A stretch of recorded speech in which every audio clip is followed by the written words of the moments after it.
All right. What's going on, guys? JARA here with another episode of Real Talk with JARA. And on today's episode, I'm having the one and only Rondi Lambeth, which in my opinion, brother, I consider you the best as far as credit expert in the whole country. So I'm really excited to have you on my podcast. Welcome. Hey, thanks so much for those kind words. I appreciate it. Yeah, no, listen, thank you for taking time of your busy day and busy schedule to give us a lot of info. We're here to give information and to give value to people that follow you and follow me. And that's exactly what I want to do.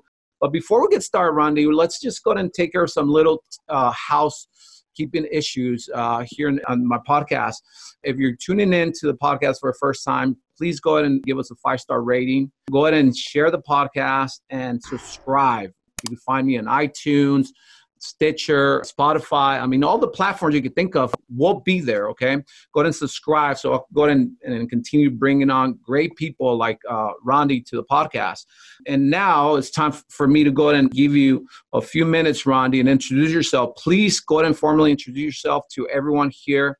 And most importantly, where can they follow you? Where can they find you? Yeah, it's Rondi Lambeth, the CEO and founder of America's first 100% paid on results credit repair company called Fortress Credit Pro. We're arguably the most successful paid on results credit repair company in America. And it's primarily that we put our money where our mouth is. Our clients do not pay us one penny unless we perform some type of service. And they don't pay us anything for credit repair unless we actually get an account deleted, whether it's a bankruptcy or a late payment, charge-off, collection, short sale, whatever it is.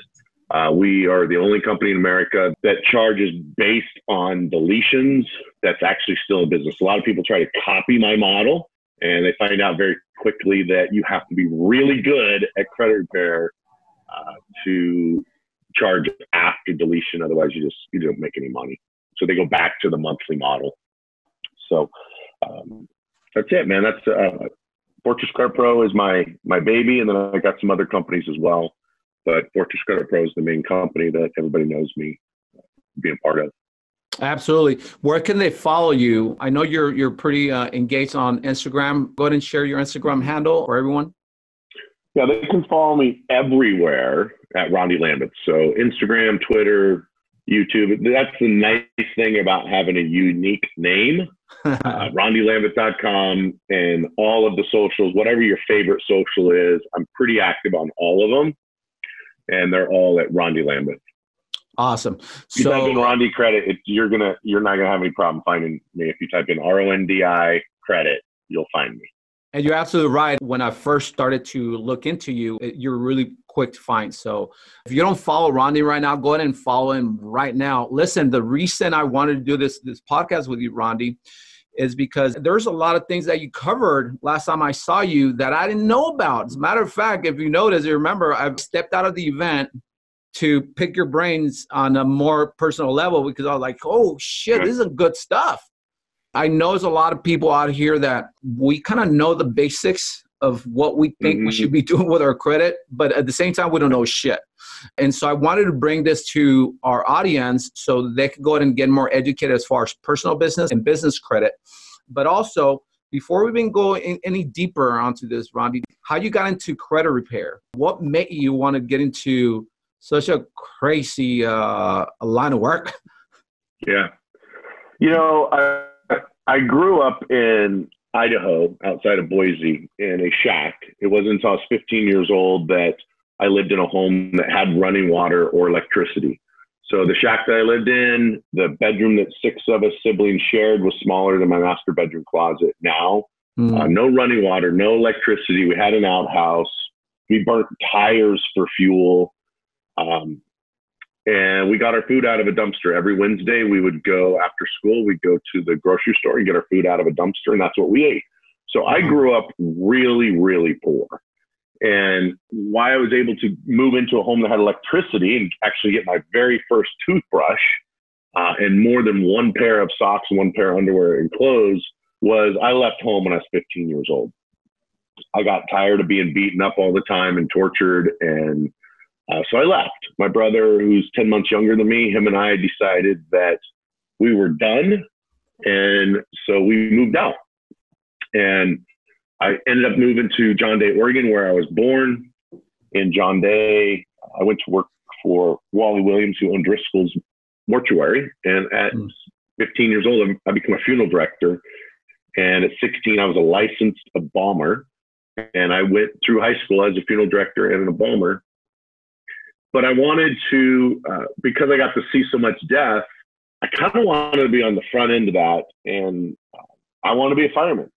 I never, it was weird. It was not like I wanted to be a fireman as a kid. I didn't really think about my future as a kid. All I thought about as a kid was, how am I not going to get the hell beat out of me? And when am I going to get some food? Because I was hungry.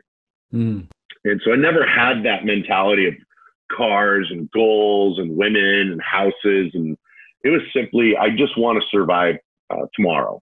Wow. Or until tomorrow.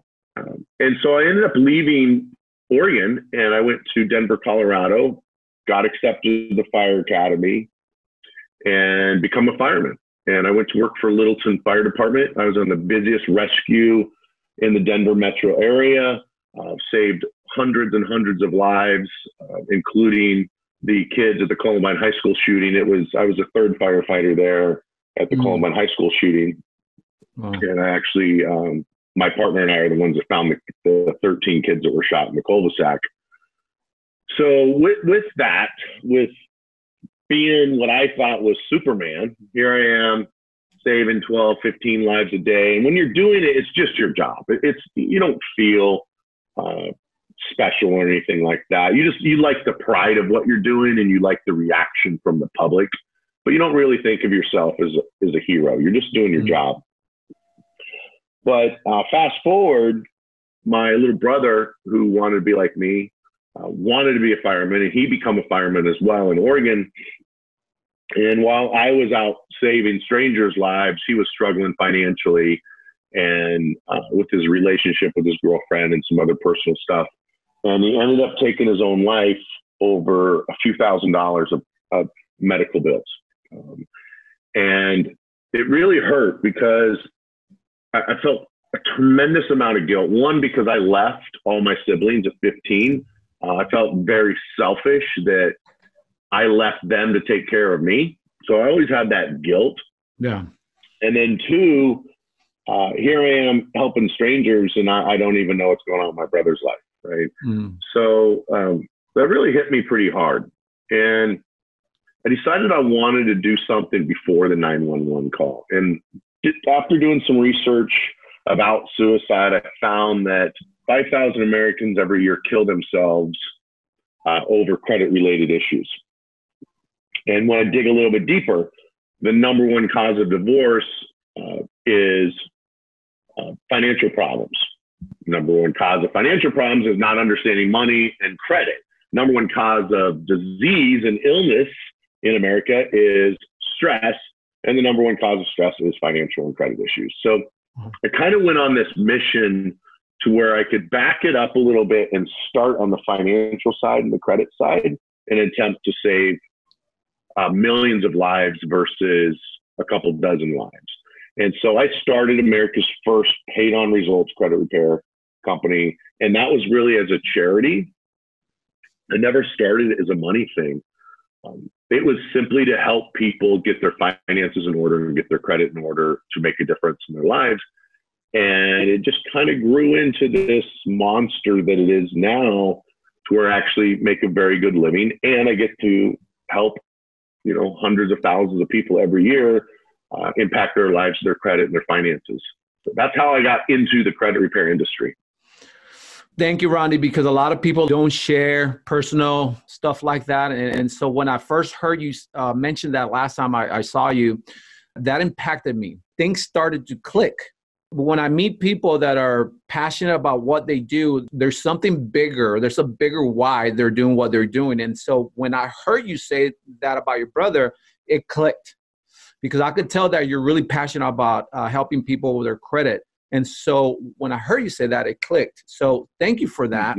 And now, because of that, you obviously helped thousands of people with credit issues, which you said earlier, one of the biggest reasons people have problems, just general problems, they start and they originate from financial problems.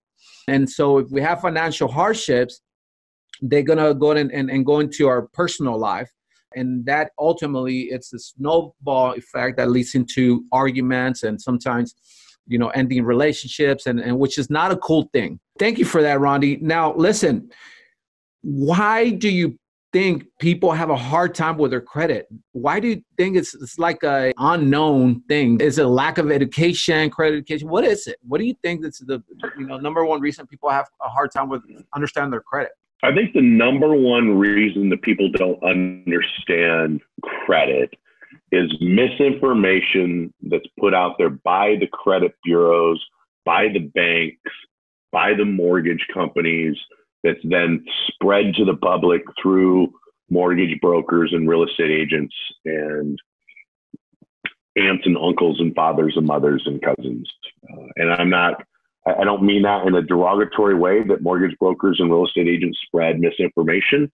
They're given misinformation. So they are spreading what they think is correct in an attempt to help their clients, but they're giving the wrong information. So when they go out and tell their clients that information, it's wrong.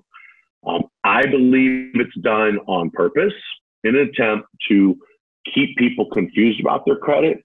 Because if people understood how to increase their credit score, how to manage their money the proper way, we wouldn't be, 76% of Americans would not be paycheck to paycheck.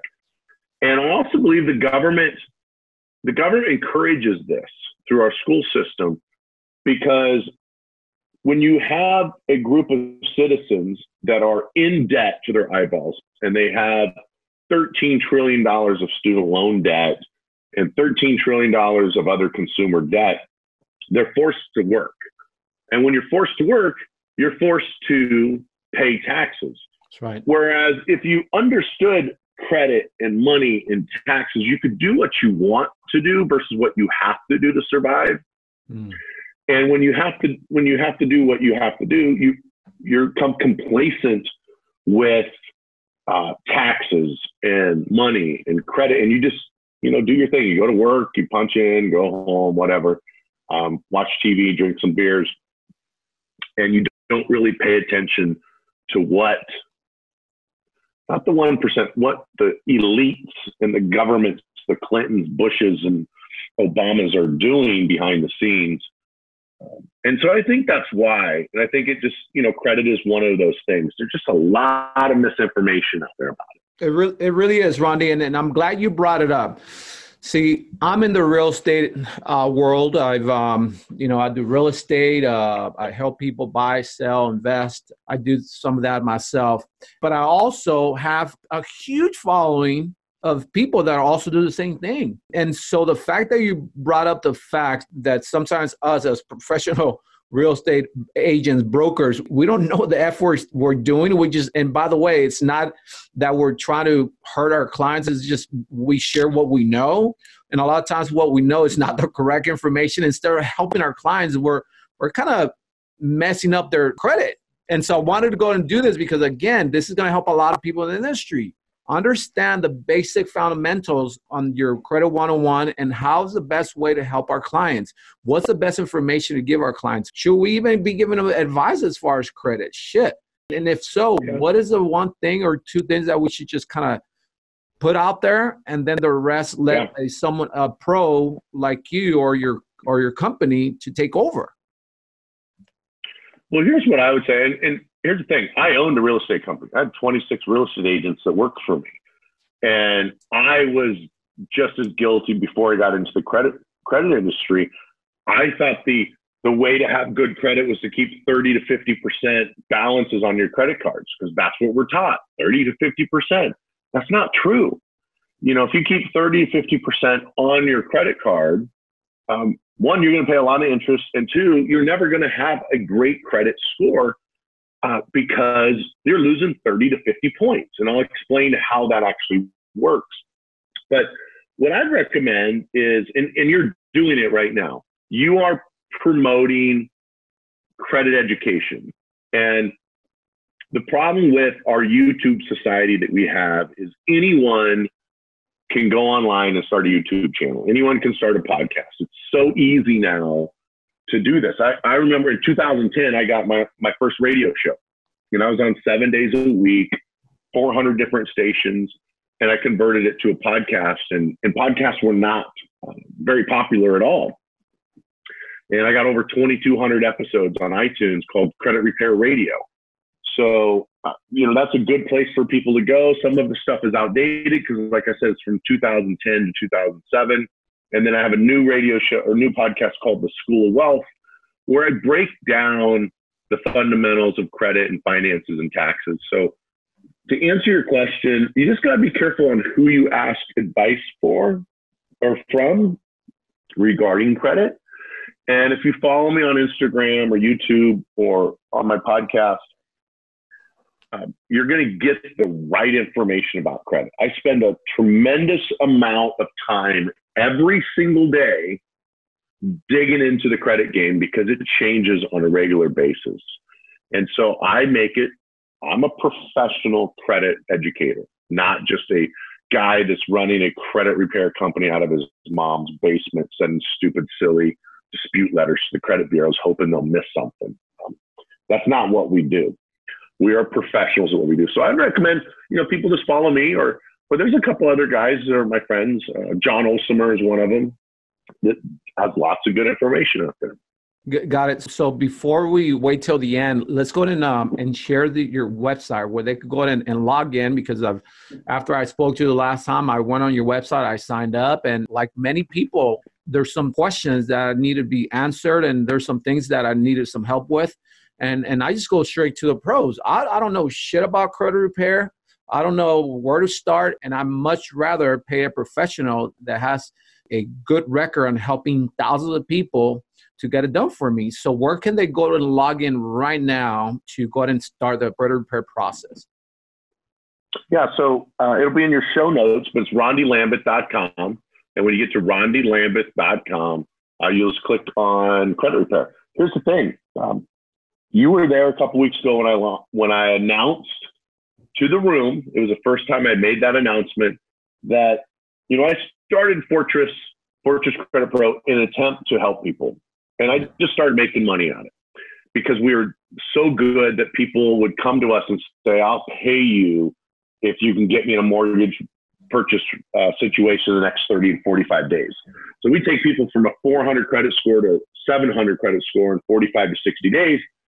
And so people started throwing large amounts of money.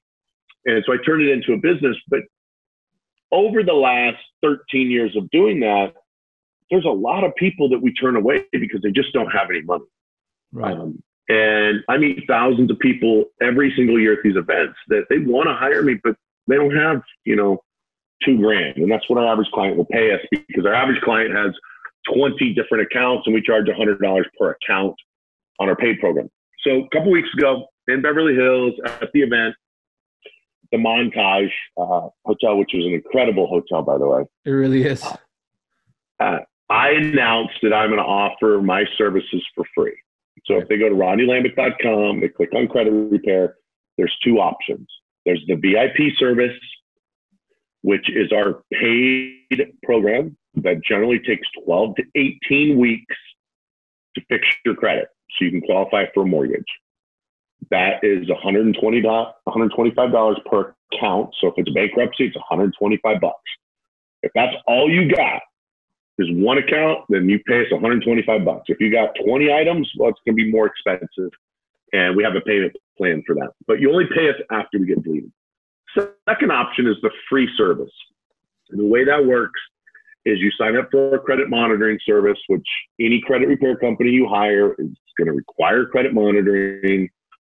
I own my own through Credit Mojo. It has an API through my CRM for the credit repair. And so it makes it very seamless, and that's how I can afford to give it away for free. But know this, it's not going to be fixed in 12 to 18 weeks. I spend a lot of money on labor and other things that I have to get that fixed in 12 to 18 weeks. It's going to be a little bit slower than that, but it's free. It's absolutely free. We're not dragging it out like these other credit repair companies because, you're paying them $120 a month. There's no hurry for them to fix it. You're not paying me a fee. You're simply paying for the monitoring service that I have to have in order. It's kind of the X-ray, or in your world, the MLS of real estate. Yeah. You know, if you want to sell a house fast, you got to put it on the MLS, right? So if they go to rondilambeth.com, click on credit repair, there'll be one of those two options. They can either sign up for the free service, which is cool with us. They can sign up for the paid service. They can sign up for free, switch it over to paid later, or vice versa. But I just want to help some people. Good.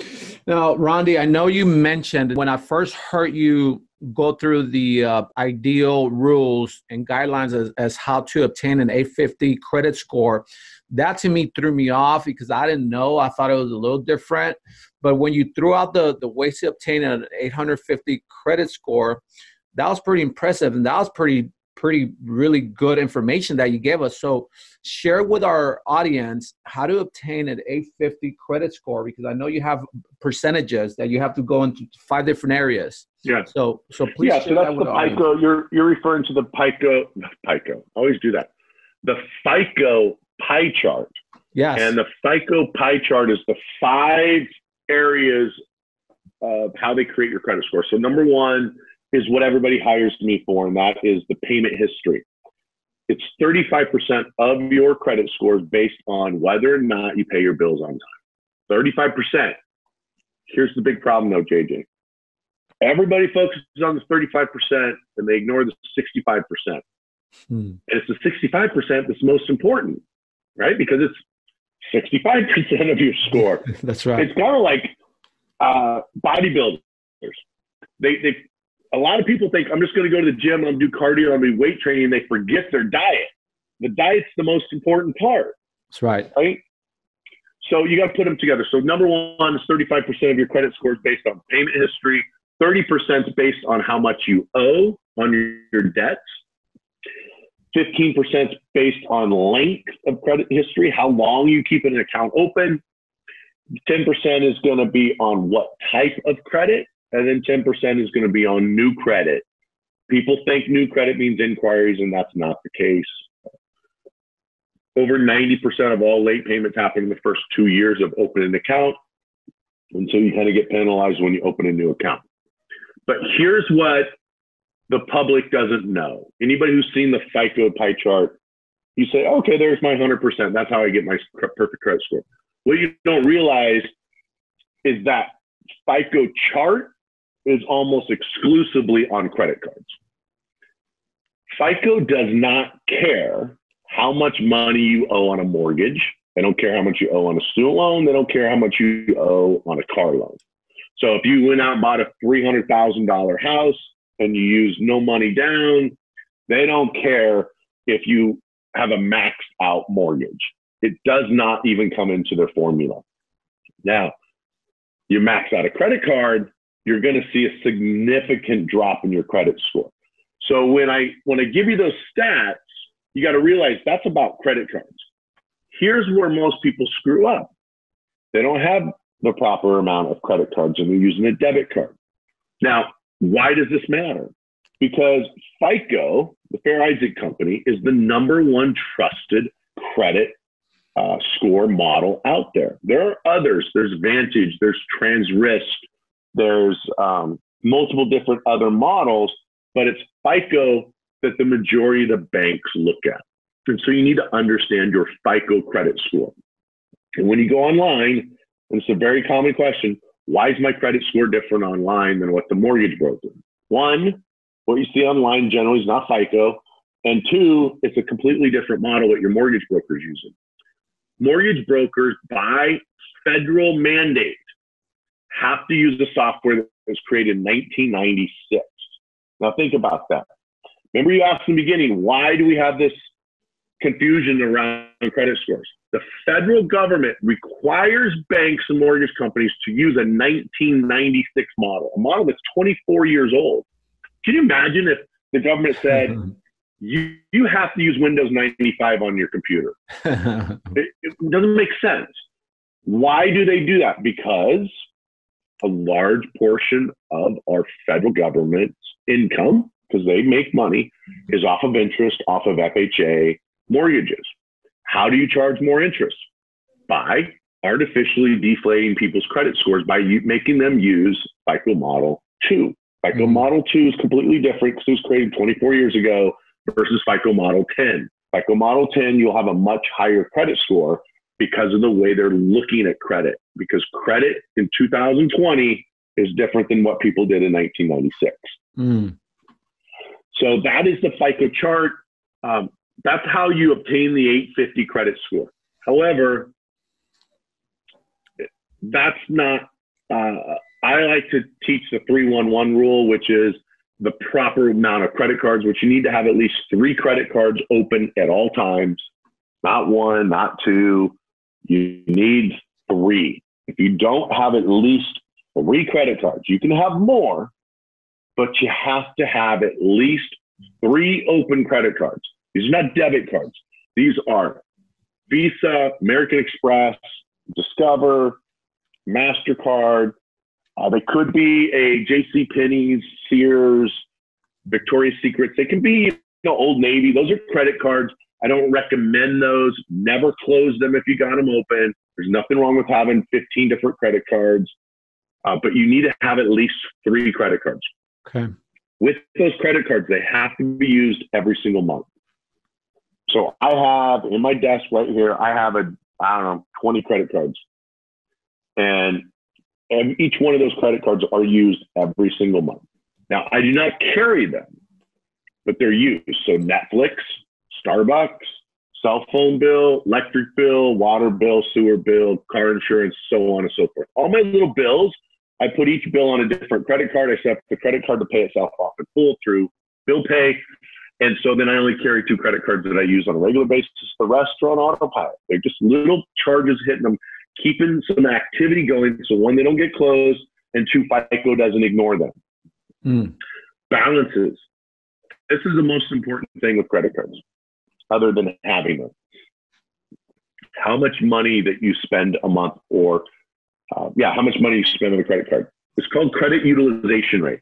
If you have $1,000 credit card and you use $100, that would be a 10% utilization rate. You're using 10% of your limit. If you max it out, you're 100% utilized.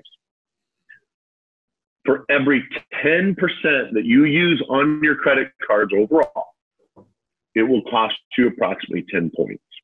Oh, wow. So if you have a 600 credit score and your credit cards are maxed out and you want to have a 700 credit score, simply pay off all your credit cards, wait for it to report, you'll have a 700 credit score. It really is that simple. So just keep in mind, every 10% you put on a card is going to cost you 10 points. So these are some of the things that you can do to increase your credit score and get to that 850. And the 850 is kind of like a goal. If you shoot for the stars, maybe you'll land up on the moon kind of saying. If you shoot for an 850, maybe you'll end up with an 800. Here's the fact. As long as you're over 740, it doesn't matter. Once you hit 740, there is no difference, absolutely no difference whatsoever between a 740 credit score and an 850. It's still the same financing applies. It's excellent credit. Drop below 740, there is big differences there. Anything over 740, so you don't have to be an 850. I've only seen it once, and it was my friend John Olsimer. Took him about 6 months and he worked for FICO, by the way, for 27 years. So he knows a lot about FICO, but it took him about 6 months to line everything up perfectly to get an 850 credit score. The next day he went and used his credit card to get a tank of gas, pulled his credit, and he was back down to the low 800s. So it's virtually impossible to, it's kind of back to the bodybuilder thing. You see these guys on stage, Mr. Universe, Miss Universe, they get down to that 3-4% body fat. They're there for one day, and they're back up 7-8%. It's almost impossible to maintain that for a long period of time. So what you're saying is it's the whole 850 is just a big hype, a big myth, but it doesn't really make a difference whether you're 740, 750, 800, or 850. It doesn't really make a difference after 740 and up.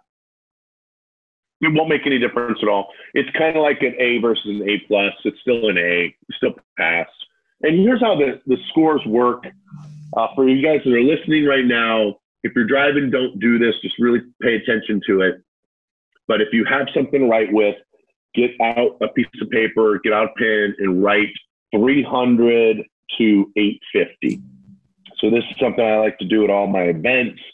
I'll write down 300 to 850. That represents the FICO score model. And I'm going to explain how FICO come up with that and what it really means when a bank or a creditor looks at your credit score and you got a 300 versus an 850. So in between the zeros on the 300, put a period. So it should read as 30.0, so 30.0. And then put a period between the 5 and the 0, so it looks like an 85.0. So it shows as 30.0 to 85.0. Now put a percentage behind both of the zeros, so it's 30% and 85%. That is what that score looks like to a bank. There's a 30 to 85% chance that you are going to pay your bills over the next 2 years. That is all FICO is trying to do, is predict the future on whether or not you're going to have a major derogatory item hit your credit in the next 2 years. They're extremely accurate at creating the future. So when you see a 550 credit score, that represents to the bank there's a 55% chance that that consumer will pay me. When you see a 740 credit score, there's a 74% chance. Bankers like 74% chance more than 55. Now, once you hit 74, 740 to 850 or 85%, there's not a big difference there. And so the bank doesn't care if it's a 80% chance or 75% chance. It's the same in their world or in their eyes. But that's what that 300 to 850 looks like to a bank. So now when you look at your credit score and you think, well, why did I get denied this credit, this line of credit? I have a 680.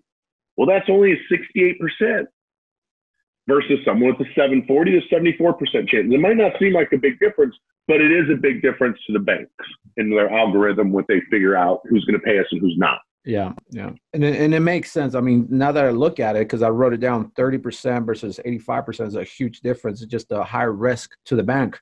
Now, to go back to the balances on credit cards, I've heard for a long time, Rondi, that's why I say I'm just so glad that you're here. Forever, I even told my kids, which, you know, I have older kids now, I remember always telling them, do not charge no more than 30% on your credit cards. But that's baloney. That's like BS because now that I know you, I follow you. You say ideally 10%, but if you can stick between 5 and 7, that's a good percentage. Tell me more about that. Yeah. So the real number, what FICO wants, and I'm a FICO certified credit professional. There's not very many of us out there. It's a special course that we had to take through FICO, and you had to get I believe it was a 95%. When you took the test, you had to be at 95% or higher to qualify for this FICO certification as a FICO Pro. The real number is 1 to 7%. So that's what they want to see your credit utilization rate, between 1 and 7. And then 8 and 13 and so on and so forth. So 7% increments. I like to say 1 to 10 because it's just easier for people to remember. Yeah. So every 10% you put on your card, you're going to lose approximately 10 points, right? The reason for that is there are many banks that will report closed accounts as active as paid as agreed. And FICO knows they're closed. I have one right now. Capital One is on my credit report, shows I have a $50,000 credit limit, which I did at the time. That card's been closed for 3 years. It's still showing open and still shows paid as agreed, and it hasn't had any activity since 2017. FICO knows that it's a closed account, even though Capital One forgot to update it in their system. So FICO will kick that out of the algorithm because there's no activity. And this is why I say you have to use your cards every month, because if they're open and you're not using them, FICO thinks they're closed, and so they kick them out of the algorithm. The problem with that is, let's say it's your $30,000 credit limit card and you're using your $3,000 card. If they kick the $30,000 out, you just lost $30,000 of available credit, which screws up your utilization rate. Yeah. And then it screws up the FICO pie chart, and now your score tanks. Makes So sense. if you use the card every month, FICO will give you credit for that credit card. Makes sense. So the 30 to 50% that's spread by the banks. Recently, I saw that on Instagram. It was like 2 weeks ago. This guy had a couple million followers, and he claims to be this credit guru. And he put on there, make sure you keep your credit card balances between 30 to 50% and never pay them off in full every month, which is ridiculous. If you don't pay them off in full, you pay interest. There's no reason to pay interest just so you can have good credit. And FICO doesn't care if you're paying interest. FICO only cares what's the likelihood of you missing a payment over the next 2 years. And how do they figure that out? The number one way, how many credit cards do you have and how much are you spending every month on that credit card? Go over 10%, you lose 10 points. So the real number is try to keep it below 10%, but above 1%. I love that. Thanks for clarifying that, Rondi. Now, I have a question here, and it's a personal question. What's the best way to help somebody start new credit? Say one of your kids, a teenager. What's the best way to do that, Rondi? Yeah, that's a great question. What I've done and what I've said over and over again in TV interviews and podcasts and stages is put your kids on your credit cards as an authorized user. This is a great strategy. So you can put your kids on as an authorized user at 2, 3 years old. My grandson, he's 8 years old and he's got a high 700 credit score. Wow. He's 8 years old, right? Why? Because he's on my credit cards that have been open for 15 to 20 years. So it looks like he's got a credit file that's 20 years old and he's 8 years old, right? And FICO doesn't care. The credit bureaus don't care because it's more money for them because the banks have to pay to report. The banks want you to have them on there because you're more likely to spend more money. The more credit cards that are out floating around, the more likely you're going to use them. So the best way to increase your children's credit score is to put them on a credit card. Here's something else I recommend with married couples. You need 3 credit cards of your own. But instead of getting 3 credit cards that are joint, I recommend the wife gets 3 credit cards, the husband gets 3 separate credit cards. Then you put each other as authorized users. And so now you have 6 credit cards on your credit report versus just 3 that are combined. This also helps down the road with divorce. We have a 70% divorce rate, roughly. And with divorce, what I see is people get divorced. If everything's commingled, they close all their credit cards. Divorce is hard enough without screwing up your credit. So that's another reason I recommend having separate accounts and then putting each other on as authorized users. I'm an example of that. I got divorced last year, and it was really simple. The finances were simple. We simply took each other off of our credit cards as authorized users. We didn't have to close any credit cards. She kept her cards. I kept my credit cards. We didn't owe anything on it. Everybody's happy. It didn't ruin each other's credit. I don't have to worry about her not paying her bills. She doesn't worry about me not paying my bills. And she doesn't see it if I go out to dinner with someone on a date anymore because we're separate. But when you're commingled, you're stuck. You're still married to that person. And the only way to get around it is to cancel the card. When you cancel the card, you lose anywhere from 50 to 100 points because it starts damaging your credit and it kicks you out of the low risk algorithm into a high risk algorithm. And now FICO takes points away from you and now you have crappy credit. Makes total sense. Authorized users is a great way to help your kids. Yeah, it makes total sense. Good. I mean, I have a shitload more questions on the personal credit, but why don't we do this? Why don't we transition for a few minutes on the business credit? Because I know a lot of people want to know about the business credit. I want to know more about the business credit. You know, I asked you a lot of questions last time I saw you. And so let's go ahead and do that. But I want to take a moment and remind everyone, if you're here listening to a podcast or you're on YouTube, go ahead and go to Rondi's website. Go ahead and get some help, get some stuff off your credit. and just go in there and play with it and sign up either for the free credit system that he has, or the paid version, whichever it is. He's here to help you guys. Now, I just want to let you guys know, remind you guys, I am an affiliate with Rondi. So go ahead and if you go and do sign up with him, go ahead and I'll make sure I put my link that you can use when you sign up, and we'll go ahead and help each other out like that. Now, Rondi, let's go into business credit. My first question, what's business credit? Business credit. Business credit is just like personal credit, except it's under your business EIN number versus your Social Security number. 85% of businesses in America do not use business credit. The problem with that is they run out of money. I don't think it's coincidence that 85% of all businesses fail in the first 5 years due to lack of money.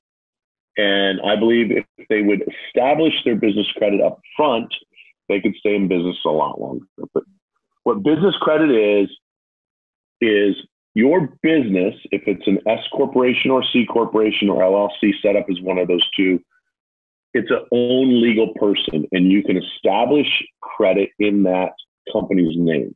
So think about it this way. If Bill Gates wanted to go buy a jet, Bill Gates is not going to go down and apply for a loan in Bill Gates' name. His CFO at Microsoft is going to go down and apply for a loan for the jet, not Bill Gates. So even though Bill Gates is the shareholder or whatever his thing is, the Microsoft jet will not be in Bill Gates' name. It will not be in the CFO's name. It's going to be in Microsoft's name. For example, my Ferrari, it's in my business name. It's in a business loan, does not show up on my personal credit. My American Express Platinum, it's got $1 million credit limit. It doesn't show up on my personal credit. It's a business credit card. Same thing with my airplane. It's a business loan. So with business credit, it allows you as the business owner to get funding in the business name and not jeopardize your own personal credit if things go sideways. So that's what business credit is. Just instead of using your Social Security number, you use your EIN number. Who can obtain business credit? Anyone that has a business.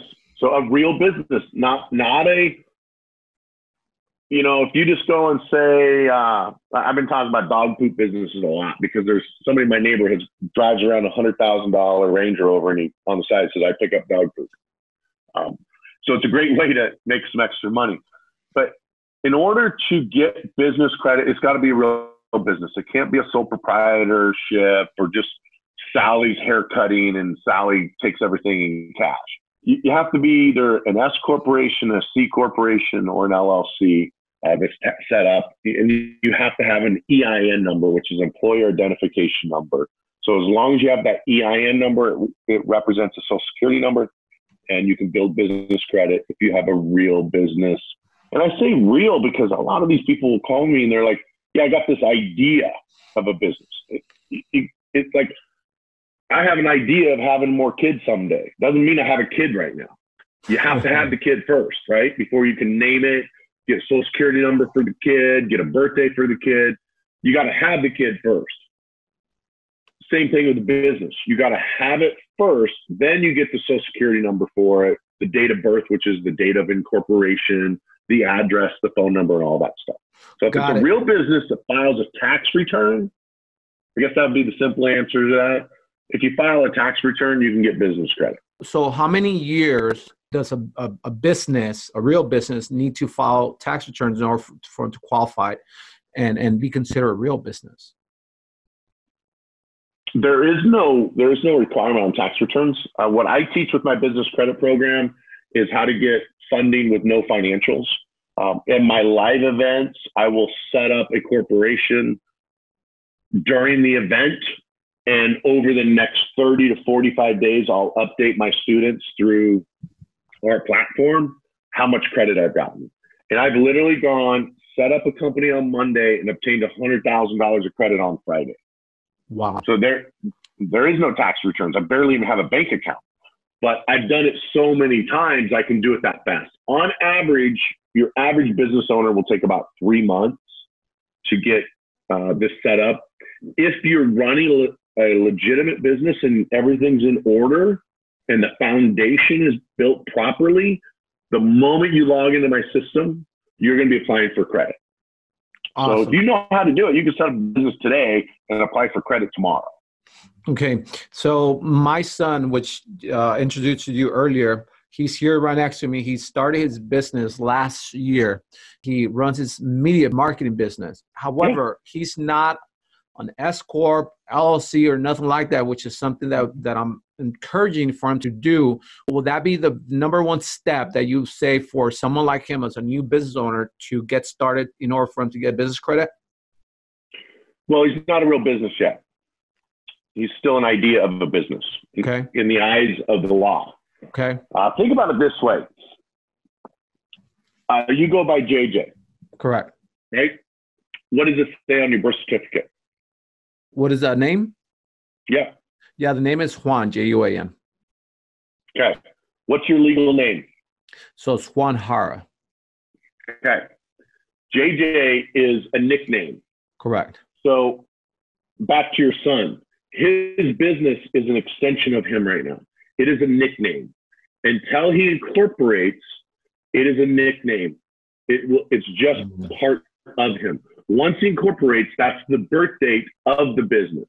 It is at that point that it becomes a real business that he can build business credit. And if you want to pay a lot in taxes, never incorporate. I had this conversation last night with somebody who was at my house, and it's really frustrating for me because I see so much misinformation being spread by CPAs and bookkeepers.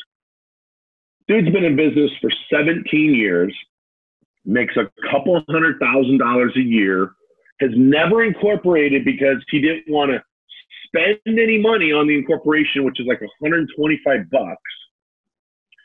And so instead he's paying 20% tax, $40,000 a year for the last 17 years on tax that he's not legally required to pay if he just incorporates. So with your son, every dollar that he makes, he's going to have to pay self-employment tax. It was roughly 20%.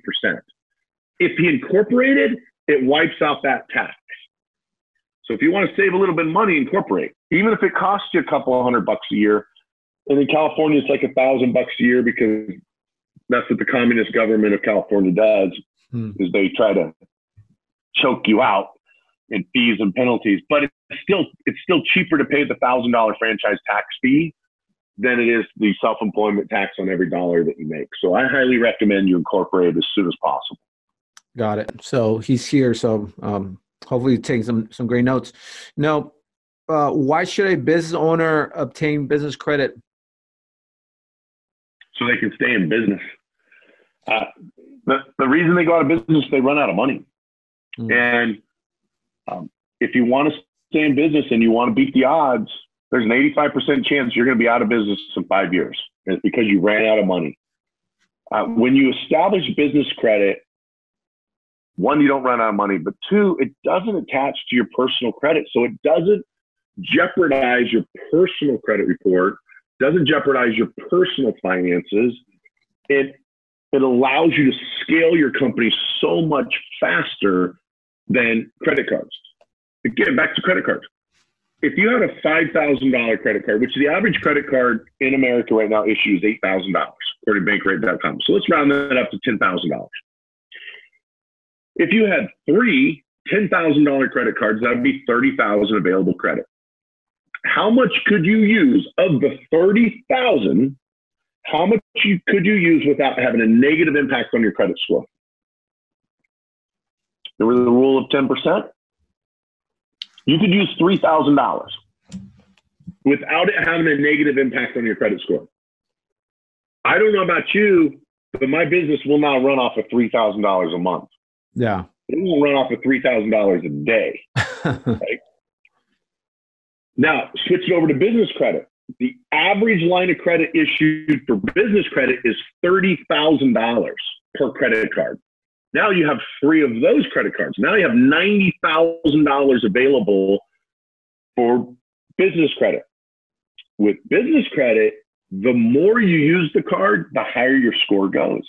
Wow. So if you max out those cards, your score goes up. If you max out a credit card that's in personal name, your score goes down.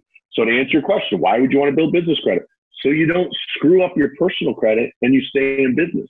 Yeah. Now you have $90,000 that you can use, which still for my business is not enough, but it's a start. But now I got 90 grand versus 3,000 I could use if I was running it through person. I teach how to get these credit cards with no personal guarantees. So let's say my business does fail. I don't have to file bankruptcy now. It's not going to screw up my credit. They're not going to come after my cars. They're not going to come after my checking account. They're not going to garnish my wages when I go back to work for someone else because it's non-personally guaranteed. The business goes out of business. We shut it down. We issue a death certificate through the IRS. Essentially, that's what it is. We resolve the business. It goes away. There's no bankruptcy needed. There's no collection calls. There's no damaged credit when everything is non-personally guaranteed. Say a brand new business owner wants to apply for business credit tomorrow, and through your system, they get approved and they follow the steps. What's your average credit score that a new business owner could start with? Or do they even give a credit score to a brand new business owner? No. So the business owner is not going to have a credit score until they establish 3 to 5 lines of credit with the Wave 1 vendor. So they're going to have at least 3 to 5 lines of credit from vendors that are reporting to Dun & Bradstreet. Once they have those, they'll go from no score to the equivalent of an 800 FICO score. And you can do that in about 45 to 60 days. Oh. So think about it. Personal credit is going to take you 10 to 15 years to get to an 800. Business credit, 10 weeks, you're going to be at an 800 FICO score. Now, it's not a FICO, it's a PAYDEX score, but it's the equivalent of a FICO score. It's an 80, equivalent of the 800. You can do it in about 10 weeks versus 10 years on the personal side. Wow. So there's certain things you have to do. You can't just incorporate this morning and apply for a loan tomorrow. You can, but you're going to do a personal guarantee, and now you're using a personal credit again. What my system teaches is how to obtain lines of credit, credit cards, loans with no financials, no tax returns, no personal credit checks, no bank statements. You fill out a one-page application, you send it in, you get approved for money. Nice. Now I'm taking notes. You guys will bear with me. Yeah, that's fine. Yeah, business credit's the way to go if you're a business owner. And there's no limit. Like, we're helping a client right now. His business is 5 years old. He's getting $50 million. $50 million, and he's only grossing about $5 million. So he's getting a 10x on his gross revenue. Think about how fast he can scale that business. He's got a big vision of what he wants to do with this IT company. There's no chance he could do that with personal credit. None. Yeah, never. But with business credit, it's really not that hard for him to get. I mean, believe me, it's difficult to get to 50 million. It's time consuming, a lot of paperwork, but he's going to get it. It's not like running a marathon hard. It's just a bunch of paperwork. When somebody gets business credit and now they establish their credit lines, what's the average percentage on that credit that you pay back on those credit lines? Well, you mean the average interest rate? The interest rate, I'm sorry. Yeah, so on most of the credit cards that I'm getting my students is 0% for 6 to 18 months. And then after that, it's the same as all the rest of the credit cards, anywhere from 10 to 20%, just like, the rest of the Capital Ones or American Express or whatever, because they're about the same. But the difference is you get the 0% interest, and you'll get balance transfer checks almost every single month, which means you can just move them, and then you get another 6 months to 12 months of no interest. I have a program where if you have 2 years tax returns, you're not a felon, you never defaulted on a federal loan, and you got at least $100,000 in profit in your company, I can get you $350,000 wired to your bank account in about 10 business days. And that interest rate right now is about 6%, 10-year fixed, no collateral. Oh, wow. So you have a 2-year-old business, you made $100,000 last 2 years, fill out the application. 2 weeks later, you got $350,000 sitting in your bank account at 6% interest. You can use that money for anything you want. You can go buy real estate with it. You can go fix and flip with it. You can go buy a car with it. You can do Facebook advertising with it. You could go on vacation if you wanted.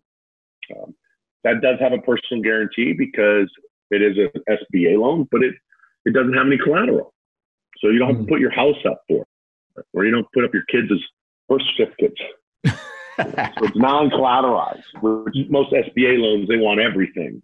They want your dog, everything. I mean, this whole business credit is great. Thank you for all this, Rondi. So my son wants to get started. He definitely needs to get started business credit. What are the 5 steps? Because I know there's 5 things for people to do to obtain business credit. Let's go ahead and go over every single one of those 5 steps for somebody to get started. Yeah, these are what I call the foundation. You know, when you build a house, you got to dig a small foundation. You don't have to get crazy. It's just a house. When you build a 100-story building, you got to dig for a long time and make sure that foundation is on bedrock or granite. And it works that way of business. If you want $50 million of business credit, you got to have a strong foundation. Yep. So number 1 is you have to have the company named, a proper name. Anything that makes the banks nervous, they're going to reject it. 85%, roughly 85% of all applications the banks receive every day are fraudulent. And the reason for it is there is no Fair Credit Report Act that protects businesses from banks. Okay. So for example, if I wanted to pull your business credit right now, I could. For $35, I can pull it. If I want to pull Walmart's credit, I could pull it. Apple's, there's nothing that says that you're protected. So I can pull anybody's business credit. So let's say I want to commit some fraud and I want to pretend to be Apple, one of the richest companies in the world. I can pull their business credit. I can see who they have loans with. I can see their addresses.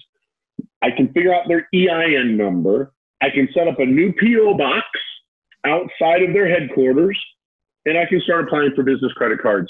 And some of them will go through. I go max them out, and I never pay them, right? So with that, the banks want to feel safe. And anything that makes them nervous, they immediately reject it. So number 1, you have to have a name that doesn't scare them. Okay. So anything that has to do with real estate is going to scare them. Anything that has to do with consulting is going to scare them. Anything that has to do with loans is going to scare them. They want a non-descriptive name. So for example, my company, Fortress, is a horrible name for business credit. I named it 13 years ago when I didn't even know what business credit was.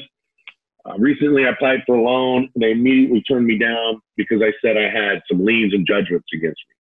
I went and pulled my LexisNexis report, found out there's 400 companies named Fortress in America that had judgments and liens against them. None of them, which was me. But the bank, as soon as they put my name in, it popped up, judgments, tax liens, immediate denial.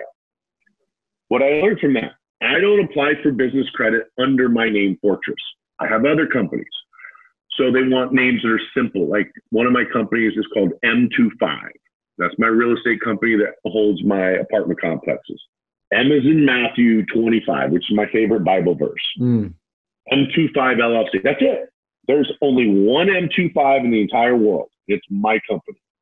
So you want to name it something nondescript. If you've already named your company, you can still build business credit on it, or you start a new business and name it something nondescript. They want a phone number that's listed with 411. Banks are still using FICO Model 2, which was developed in 1996. Banks are very slow to change. Bankers are very conservative people. They still rely on the phone book. I don't know about you, but I don't have a phone book in my house. I haven't seen a phone book in years. Same here. Banks still use phone books. Wow. If you are not listed at 411.com, the online phone book, you will get denied. Next will be a website. You have to have a website, a .com, not a .net, not a .me, not a .la or whatever, .com. So JJ sells real estate fast is not going to work for a name. Okay. And if it's JJ sells real estate fast at info, it's not going to work. It has to be a .com. Okay. Next email address. You can't use JJ's the best realtor in the world at gmail.com. They are going to reject you every single time. It needs to be a professional email. It can be JJ at fastrealestate.com. They don't care that part. They just don't want to see a Gmail. If they see Gmail, they're going to reject you. So no Gmail must have no Gmail must be a .com. Must be a .com, cannot be Gmail. Has to be listed with 411. Has to be real name. Has to be incorporated. And I think I'm missing something in there, but you are what it is right now. You are. Let me help you out because I'm going over your notes. Yeah, help me out. An address. Oh, the address. Thank you so much. Yes, the address. The address has to be the same. Yeah. So the address has to be the same on the state article of incorporation. Has to be same on your EIN application. Has to be same on your bank account. Has to be same on your credit cards. Cannot be different. So you can't be doing business in your garage and then using an office across town for something else and then using a different address for something else. Everything has to match. There's nothing that says you can't do business in your home. Nothing at all, especially in today's world. Just don't lie about it. Don't say that your home is a, class A 30-story building when it's, a 3,000 square foot house in East LA. Everything has to match. So your address has to be the same across the board. Okay. And here's the other thing. The I's need to be dotted, the T's need to be crossed. So if you incorporate and it's M25 Inc. and it's INC period on the state's website and it's INC no period on your EIN, and then you apply as M25 and don't put Inc. at all, now you got 3 different names they're going to deny you. Everything has to match. Does that make sense on the matching the part of the names? Yeah. Everything has to match. Okay. I had all that written down. Okay. Rondi, I mean, look, we could go on and on and on because there's a shitload of questions that I personally have for business credit. However, I think this is really good. I believe that what we covered so far, it's going to be really good for the audience and whoever's going to be listening or watching us on YouTube. Again, share where they can follow you, where they can find you. And again, I'm going to tag you in all this everywhere we're going to put you. But just go ahead and share where they can follow you and get some more info as far as credit repair, personal, and business. Yeah, they can find me on all social media platforms at Rondi, R-O-N-D-I, Lambeth, L-A-M-B-E-T-H. I'm the only Rondi out there. Unless it's a fraudulent account, you'll figure it out pretty fast if it's really me. I go live almost every day. I go on stories every day, almost every day.